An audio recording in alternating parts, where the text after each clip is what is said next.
স্বাগত আন্তর্জাতিক সংবাদে, সাথে আছি আমি নুজহাত রাহনুমা। 2023 সালের অক্টোবরে ইসরায়েলের হামলা শুরুর পর গাজায় এখন পর্যন্ত প্রায় 19,000 শিশু প্রাণ হারিয়েছে। জাতিসংঘের ফিলিস্তিনি শরণার্থী সংস্থা UNRWA মঙ্গলবার এ তথ্য জানিয়েছে। সংস্থাটি বলছে, গাজায় এ পর্যন্ত ইসরায়েলের হাতে নিহত হয়েছে 62,000-এরও বেশি ফিলিস্তিনি। এদের মধ্যে কমপক্ষে 18,885 জন শিশু রয়েছে। জাতিসংঘের শিশু তহবিল ইউনিসেফের বরাতে সংস্থাটি আরও জানিয়েছে, গত মার্চ থেকে ইসরায়েল একতরফাভাবে যুদ্ধবিরতি চুক্তি ভঙ্গ করে প্রতি মাসে গড়ে 540 জনেরও বেশি শিশুকে হত্যা করেছে।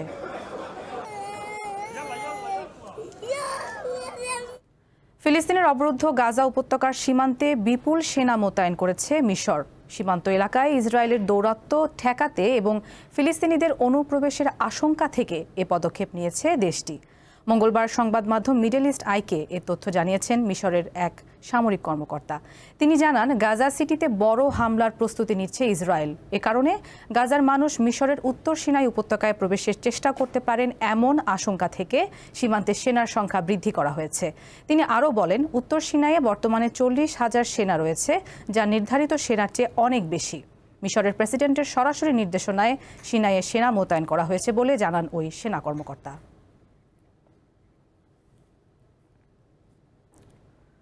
নোবেল শান্তি পুরস্কার জয়ের স্বপ্নে বিভোর যুক্তরাষ্ট্রের প্রেসিডেন্ট ডোনাল্ড ট্রাম্প।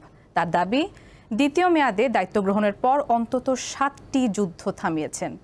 এ নিয়ে এক প্রতিবেদনে বিবিসি বলছে, ট্রাম্প প্রশাসনের দাবি বেশিরভাগই অতিরঞ্জিত, আর গাজায় চালানো ইসরায়েলি আগ্রাসন বন্ধ করতে না পারাকে ট্রাম্পের বড় ব্যর্থতা হিসেবে দেখা হচ্ছে। দ্বিতীয় মেয়াদে ক্ষমতায় আসার পর থেকেই বিভিন্ন দেশের যুদ্ধ থামাতে ব্যস্ত যুক্তরাষ্ট্রের president Donald Trump. Bharat, Pakistan, Iran, Israel সহ কিছু যুদ্ধ থামানোর দাবিও তুলেছেন তিনি। এবার হোয়াইট হাউসে রাশিয়া ইউক্রেন যুদ্ধ থামাতে মধ্যস্থতার চেষ্টা করছেন ট্রাম্প। চলমান প্রচেষ্টার মাঝেই তিনি তার দ্বিতীয় মেয়াদে বিভিন্ন শান্তি চুক্তির অভিজ্ঞতা তুলে ধরছেন। চলতি বছর মার্কিন প্রেসিডেন্ট হিসেবে দায়িত্ব নেওয়ার পর ইতিমধ্যে 7টি যুদ্ধ থামানোর দাবি ট্রাম্পের।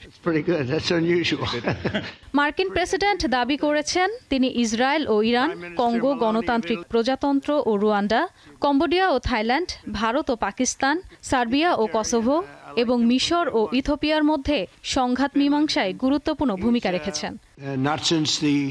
ট্রাম্প প্রশাসনের পক্ষ থেকে আরও বলা হয়, শান্তি প্রতিষ্ঠায় ভূমিকার জন্য প্রেসিডেন্টের নোবেল শান্তি পুরস্কার পাওয়াটা এখন সময়ের দাবি। তবে নোবেলের জন্য তাড়াহুড়ায় থাকা ট্রাম্প এতটাই দ্রুত চলছেন যে তিনি কখনো কখনো সত্য থেকে সরে দাঁড়াচ্ছেন। একই সঙ্গে প্রশ্ন রয়ে গেছে, এসব শান্তি চুক্তি কতটা স্থায়ী। আন্তর্জাতিক গণমাধ্যম বিবিসির বিশ্লেষণমূলক প্রতিবেদনে বলা হচ্ছে, ট্রাম্প প্রশাসন তাদের দাবিগুলোকে অতিরঞ্জিত করে উপস্থাপন করছে। কিছু ক্ষেত্রে শান্তি প্রতিষ্ঠার দাবিগুলো পুরোপুরি সত্যও নয়, যেমন কঙ্গোর মতো দেশে সহিংসতা চলছে। কাতারের দোহায় শান্তি চুক্তির জন্য সময়সীমা বেঁধে দেওয়া হলেও রুয়ান্ডা সমর্থিত বিদ্রোহীরা তাতে সাড়া দেননি। ইরান ইসরায়েল সংঘাত চলাকালে যুক্তরাষ্ট্র নিজেও ইরানে সামরিক ও পারমাণবিক স্থাপনায় হামলা চালিয়েছে। এরপর ইরানকে যুদ্ধবিরতি মেনে নিতে চাপ দিয়েছে তারা। ভারত পাকিস্তানের মধ্যে গত মে মাসে সংঘাত থামাতে ট্রাম্পের কোনো ভূমিকা থাকার কথা অস্বীকার করেছে নয়াদিল্লি। এদিকে মার্কিন প্রেসিডেন্ট ডোনাল্ড ট্রাম্প গত মাসে নরওয়ের অর্থমন্ত্রীকে শুল্ক নিয়ে আলোচনার জন্য ফোন দিয়ে নোবেল শান্তি পুরস্কার চেয়েছিলেন বলে খবর প্রকাশ হয়েছে, যা এরই মধ্যে বিভিন্ন মহলে আলোচনার জন্ম দিয়েছে। ইশরাত সুমা, দীপ্ত বার্তাকক্ষ। আফ্রিকার দেশ নাইজেরিয়ায় এক মসজিদে ফজরের নামাজের সময় বন্দুকধারীদের হামলায় অন্তত 27 জন মুসল্লি নিহত হয়েছেন।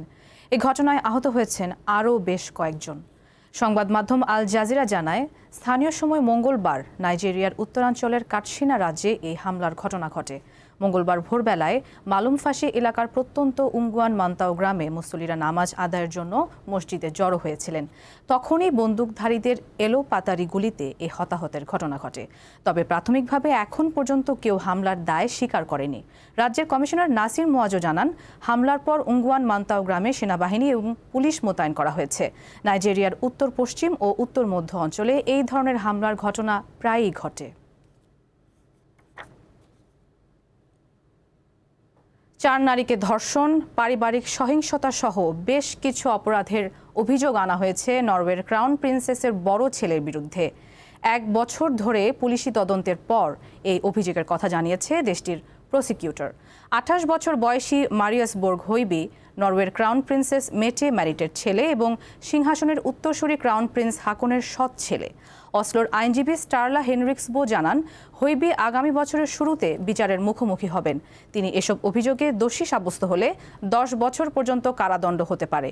তবে হৈবি তার বিরুদ্ধে আনা সব অভিযোগ অস্বীকার করেছেন। তিনি ধর্ষণ এবং পারিবারিক সহিংসতা সম্পর্কিত দাবির সঙ্গে একমত নন বলে জানিয়েছেন হৈবির আইনজীবী।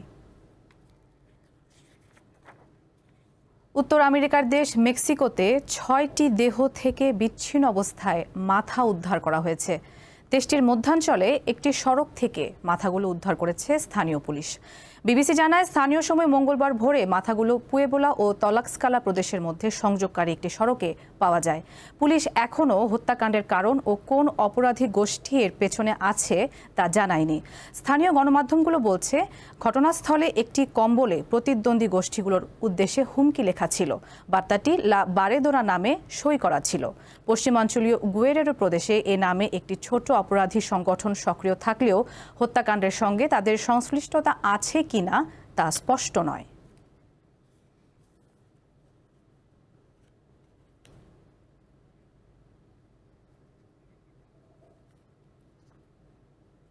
প্রত্যন্ত অঞ্চলে পর্যটন বাড়াতে এবং পর্বত আরোহীদের জন্য আকৃষ্টতা সৃষ্টি করতে আগামী 2 বছরের জন্য অন্তত 97টি পর্বতচূড়ায় বিনামূল্যে আরোহণের সুযোগ দিচ্ছে নেপাল। এই উদ্যোগ দেশের অনাবিষ্কৃত পর্যটনস্থল মানুষের কাছে তুলে ধরবে, এমনটাই আশা নেপাল সরকারের।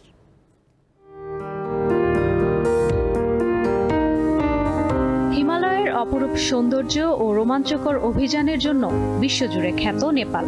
হিমালয় পর্বতমালার বিশালতা, উঁচু শৃঙ্গ, বরফের আচ্ছাদন এবং প্রাকৃতিক সৌন্দর্য দেশটিকে একটি অসাধারণ স্থান করে তুলেছে। এই সৌন্দর্যের কারণে নেপাল সারা বিশ্বের পর্যটকদের কাছে একটি জনপ্রিয় গন্তব্য। এবার পর্বতারোহীদের জন্য সুখবর দিল নেপাল। আগামী 2 বছরের জন্য দেশটির 97টি পাহাড়ে বিনা খরচে আরোহণের অনুমতি দিচ্ছে সরকার। মূল লক্ষ্য অপরিচিত অঞ্চলে পর্যটকদের আকর্ষণ করা, পর্যটকদের সংখ্যা বৃদ্ধি এবং স্থানীয় অর্থনীতিকে চাঙ্গা করা। দেশটির পর্যটন বিভাগ জানিয়েছে, যে 97টি শৃঙ্গের ফি মওকুফ করা হচ্ছে সেগুলো কার্নালি ও সুদূর পশ্চিম প্রদেশে অবস্থিত। উচ্চতা 5970 মিটার থেকে 7132 মিটার পর্যন্ত। নেপালের এই 2 প্রদেশই সবচেয়ে দরিদ্র ও অনুন্নত এলাকা হিসেবে পরিচিত। পর্যটন বিভাগের আশা, এই উদ্যোগ দেশের অনাবিষ্কৃত পর্যটন স্থল মানুষের কাছে তুলে ধরবে। এই ঘোষণাটি এমন এক সময় দেওয়া হলো যখন বিশ্বের সর্বোচ্চ শৃঙ্গ এভারেস্টে সেপ্টেম্বর থেকে মৌসুমী আরোহণ ফি বাড়িয়ে $15,000 করা হচ্ছে। এছাড়া সেপ্টেম্বর থেকে নভেম্বরে এই ফি হবে $7,500 এবং ডিসেম্বর থেকে ফেব্রুয়ারিতে হবে $3,750। বিশ্বের 10টি উঁচু পর্বতের মধ্যে 8টি নেপালে অবস্থিত। গত বছর নেপাল কেবল এভারেস্ট থেকেই আয় করেছে মোট পর্বতারোহণ আয়ের 3/4 বেশি, যা ছিল প্রায় $59 লাখ। ইশরাত সুমা, দীপ্ত বার্তা কক্ষ।